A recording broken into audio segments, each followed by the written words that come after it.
زاہد مزید کیا تفصیلات ہیں نئے نیشنل ایکشن پلان کے حوالے سے؟ جی ہاں شاہزیب، بالکل جو وفاقی حکومت ہے اس نے 8 مہینے میں کچھ ریکمنڈیشن تیار کی ہیں کہ کس طرح سے جو نیشنل ایکشن پلان کے بہت امپورٹنٹ پوائنٹس ہیں ان پہ کارکردگی تقریباً صفر ہے، نہ ہونے کے برابر ہے، اس پر عمل درآمد کیسے کیا جا سکتا ہے۔ انہوں نے کچھ سفارشات تیار کی ہیں، جس طرح آپ نے ملٹری کورس کا بتایا شاہزیب، گزشتہ 8 مہینے سے یہ ایک فوکس پوائنٹ تھا جو انڈر ڈسکشن تھا، اس پہ ابھی بھی فیصلہ نہیں ہو سکا ہے آیا کہ یہ ملٹری کورس کو جاری رکھا جائے گا، پولیٹیکل کانسنسس ڈیولپ کیا جائے گا۔ اس کی کچھ وجوہات یہ ہیں کہ 8 مہینے میں جتنے دہشت گردوں کے کیسز تھے اینٹی ٹیررزم کورٹس میں یا ملٹری کورٹس میں، ان پہ کوئی پیش رفت نہیں ہے، کیونکہ 3900 کے قریب دہشت گرد پکڑے گئے تھے نیشنل ایکشن پلان کے تحت، ان کے یہ کیسز تھے۔ 700 کیسز کا ملٹری کورٹس نے اب تک ڈیسیجن کیا ہے، 426 کیسز ایسے ہیں جو کہ ابھی تاحال ان کا فیصلہ نہیں ہو سکا ہے۔ یہی ایک وجہ ہے کہ وزارت داخلہ نے جو اس کی لیگل ونگ ہے ایک سمری تیار کی ہے کہ 8 مہینے سے ان کیسز کو کہاں ٹرائل کے لیے بھیجا جائے، کیونکہ ملٹری کورٹس تو ایکسپائر ہو چکی ہیں جنوری 2019 سے۔ تو انہوں نے ایک سمری بنا کے یہ سمری کہ اینٹی ٹیررزم کورٹس جو آپریٹ کر رہی ہیں پورے ملک میں، ان 426 کیسز کو بھیجا جائے، اور ساتھ ہی وہ دہشت گرد جو پکڑے گئے ہیں ان کے خلاف مختلف ہوم ڈپارٹمنٹ 4 صوبوں کے کیسز تیار کر رہے ہیں، ان کو وہاں پر بھیجا جائے۔ اس پہ ابھی کنسنسس ڈیولپ نہیں ہوا ہے، اور باقی جو تمام 14 ایکسپرٹ گروپ بنائے گئے تھے جنہوں نے ڈسکشن کیا ہے، 7 ایسے پوائنٹس تھے نیشنل ایکشن پلان پہ جن پہ کوئی پیش رفت نہیں تھی، جس طرح جو مدارس سے ان کی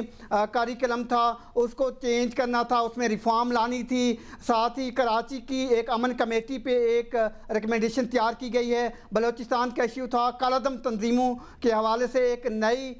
پالیسی تیار کی گئی ہے، اور ساتھ ہی پہلی دفعہ اس کو FATF کے ساتھ بھی جوڑا گیا ہے۔ تو یہ وہ 14 گروپ ایکسپرٹ گروپ تھے جن کی سفارشات مکمل ہو گئی ہیں۔ یہی ایک اہم ایشو ہے، اسٹمبلنگ بلاک ہے ملٹری کورس کا، جس پہ ابھی کنسنسس ڈیولپ ہونا ہے۔ اگر 1 مہینے میں یہ کنسنسس ڈیولپ ہو جاتا ہے، ایکسپرٹ گورنمنٹ اس پہ پالیسی بنا لیتی ہے، تو یہ اسٹرانگ پاسبلٹی ہے جو کہ اگلے مہینے یہ ریکمنڈیشن کے نیشنل ایکشن پلان پہ عمل درآمد 100% کیسے مؤثر بنایا جائے کیبنٹ کو بھیجی جائیں گی، اس کے بعد اس پہ عمل درآمد ہو سکتا ہے۔ اور ساتھ ہی جو اب تک نیشنل ایکشن پلان مکمل ہوا ہے اس پہ میں آپ کو پیش رفت بتاتا چلوں کہ اب تک 2,49,000 پورے ملک میں کومبنگ آپریشن کیے گئے تھے، اس کے تحت 3900 دہشت گردوں کو پکڑا گیا ہے، 2300 ایسے دہشت گرد ہیں جن کو مار دیا گیا تھا آپریشنز میں۔ اور ساتھ ہی یہ ایک نئی بات ہے کہ 32,000 ایسے لوگوں کو جو کہ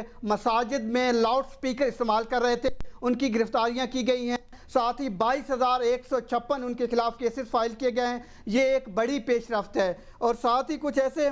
فگرز ہیں جو میں آپ سے شیئر کرتا چلوں کہ 2000 ایسے کیسز بنائے گئے ہیں نفرت انگیز تقاریر کرنے پر کچھ لوگوں پر، تو یہ وہ